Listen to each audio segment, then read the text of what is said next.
not come to those who fall asleep. The American dream.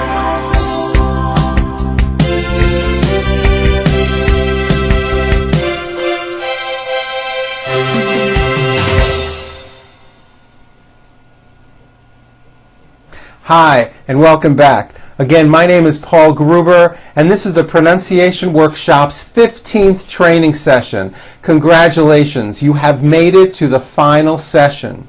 In today's session, we will continue to incorporate everything that we have covered: consonants, vowels, intonation, phrase reductions, and word endings.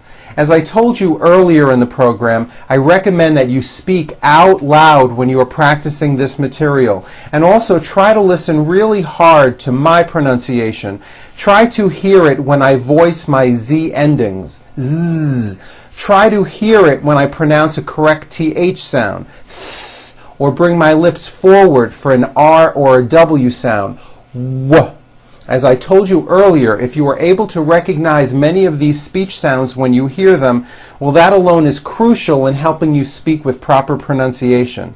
Now, all you've got to do is practice using these techniques in your own conversations.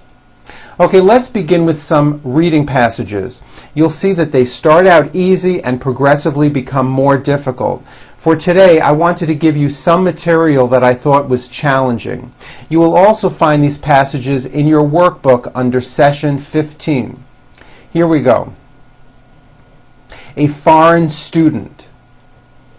When a student from another country comes to study in the United States, he has to find out for himself the answers to many questions.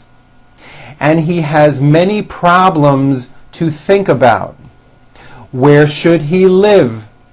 Would it be better living in a dormitory or in a private room off campus?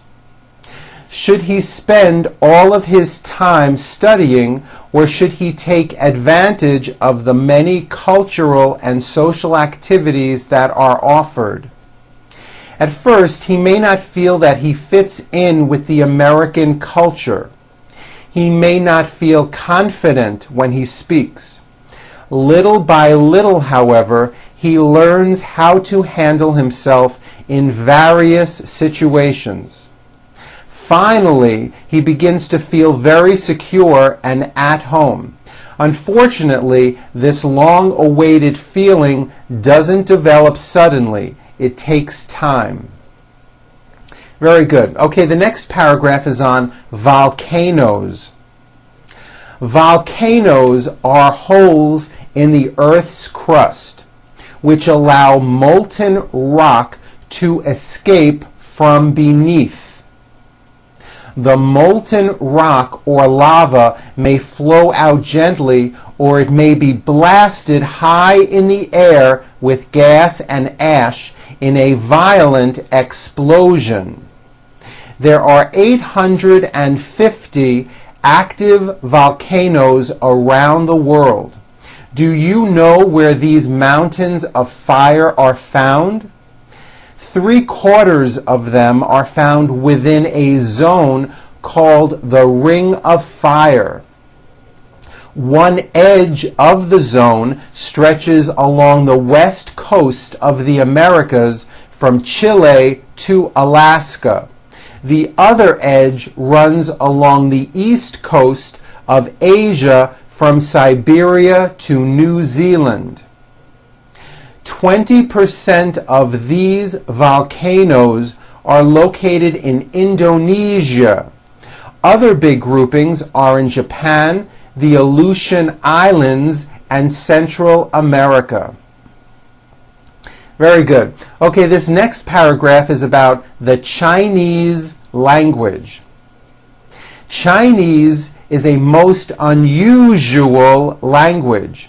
It differs from English and most other major languages in that it has hundreds of different dialects. A person who lives in one section of the vast country of China often cannot understand a fellow Chinese who lives in another section. These two major dialects are Cantonese and Mandarin. Cantonese is a southern dialect.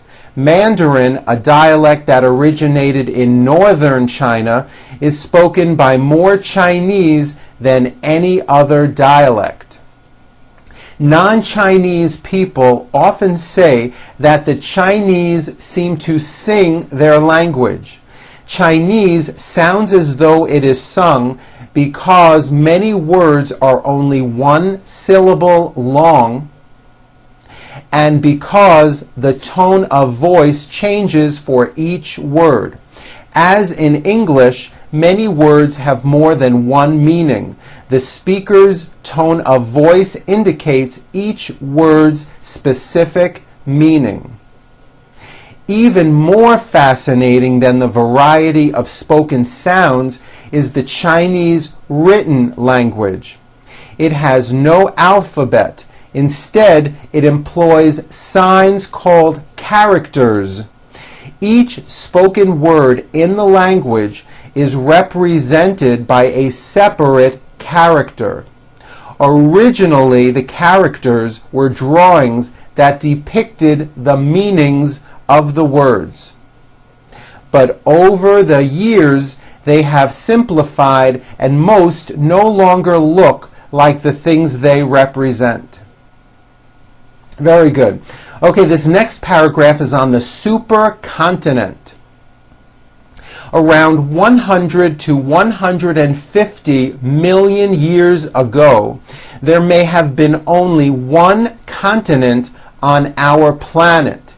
At least that is what some Earth scientists have decided after years of research.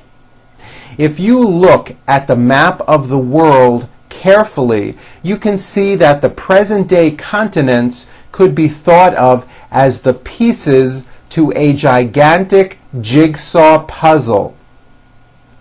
In your imagination, carefully put the pieces together to form the supercontinent. You will see that if you took away the South Atlantic Ocean and pressed South America and Africa together, they would fit very nicely. You could continue removing oceans and seas and put other parts of the world together quite easily until you get to those last two pieces of Australia and Antarctica. Scientists believe that the continents of Australia and Antarctica were once linked together. They may have split slowly off from the supercontinent and then separated from each other as recently as 40 million years ago. Very good. Okay, the video for this session continues on session 15, part B. Please go to that now. Session 15, part B. I'll see you there.